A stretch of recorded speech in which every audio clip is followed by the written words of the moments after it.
I have the experimental philosophy, or at least the mentality, to always be trying new things, but to always have that default of my old self, to where I would just not know what I'm doing and just work hard with it.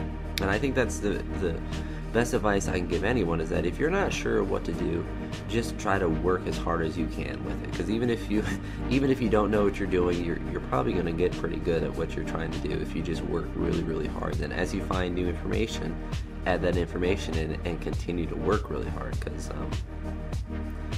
what I found is that if I just simply do everything that I need to do, and it's not showing up to the gym and just lifting really hard all the time. It's trying to get enough sleep. It's trying to manage my stress, and trying to eat enough and eat well and do all these things. Do all the things that people may not think about. They think that you need the best training program. You need to have the special bar, knee wraps, or whatever magical thing that people think you need. They think that's the key to what you're trying to do, and it's really, I mean, obviously this stuff's important. If you have, a Walmart bar and you have crap shoes, you're wearing flip-flops when you're squat, you're gonna have issues with it. But it's more important to be disciplined in what you're doing and to be consistent with the things that you're doing, and to be consistent in and out of the gym with it. Whether you work out 3 days a week or 6 days a week or anything in between, or every day or whatever, it's important to be consistent with what you're doing and to have a plan of what you're doing as well with it. And not just in lifting, but with everything in life. I mean, like, why do people want to sleep more? Well, because they want to be able to wake up easier, they want to have more energy in the day, they want to recover better, they have reasons for it. Why do people want to eat better? Well, they want to recover better, they want to feel better, whatever with that.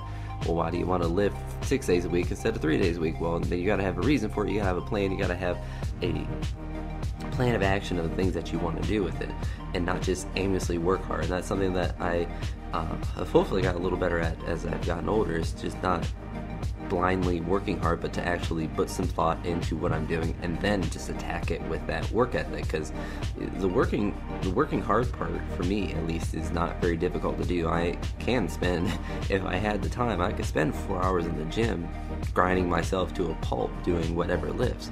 But what's more difficult for me is to do less and to know that I'm still making progress, and to be smart about what I'm doing, in order to not just think, well, I want to do as much as I can do today, but to think about, well, what can I do tomorrow? What can I do the next day? And think about the benefit of, if I cut my workout in half, then I'm going to get higher quality work in over 2 days than if I were to do this all in 1 day.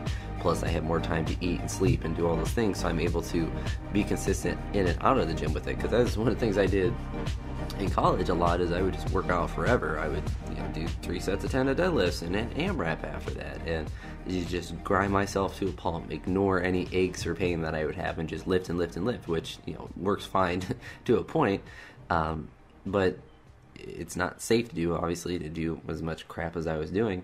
But it's also just not very smart to do, because your body's only going to progress how fast your body's going to progress, and you want to get the amount of volume in that's going to allow you to maintain your health in general, as far as like feeling good, like your joints not hurting all the time, but also to push your body to the point where you're getting to that point where you feel a little achy, but then be able to dial it back. I never dialed it back. I didn't do deloads until I was like, my whole body hurt. I didn't take any breaks. I didn't do any of that. I just worked hard and tried to do that as much as I could. I think what I want to end on this video is that for people that are lifting or doing anything in life, it is about working hard. That's not to devalue the value of working hard, because that is an extremely important quality for anyone to have if they want to be successful in any facet of life. But it's also about working hard with all the things outside of the specific thing that you're doing. You can use different examples such as teaching.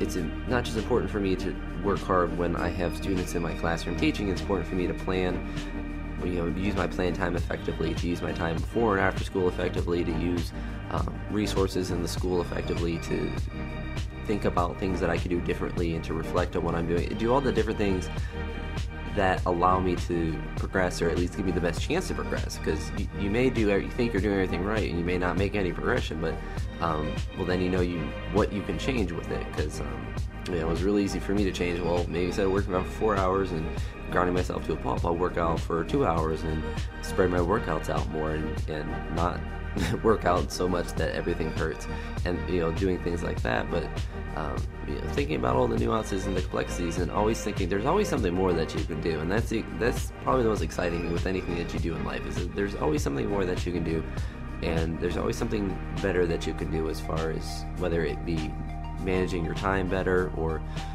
planning things better, or doing whatever in any facet of life. There's always something more that you can do. And as long as you try to figure that out, as long as you find that thing that's you can do that's more, you'll always progress, and you'll always feel good about yourself, because you know that you're progressing, you know you're doing the things that you need to do to progress with it. And as long as you're always looking for those things, then I don't think you'll have any issues with progressing in life and being successful in the things that you do, at least to a higher extent that you would be if you just kind of just aimlessly went about it. I understand how people don't do daily schedules and to-do lists or anything with their lives. They just go about it day by day. I don't know how people don't write things down. I would highly recommend that for everyone. Write everything down, because then you don't forget it, and you have something crossed out once you do something. But I'll end this video here. I'm seeing that I've talked for just about 25 minutes, so this video will be in several parts. So this will either be the second or third part, but if you made it to this part of the video, I really do appreciate it. And if you have any thoughts or comments about anything that I talked about, please leave those down below. And as always, thanks for watching, and have a wonderful day.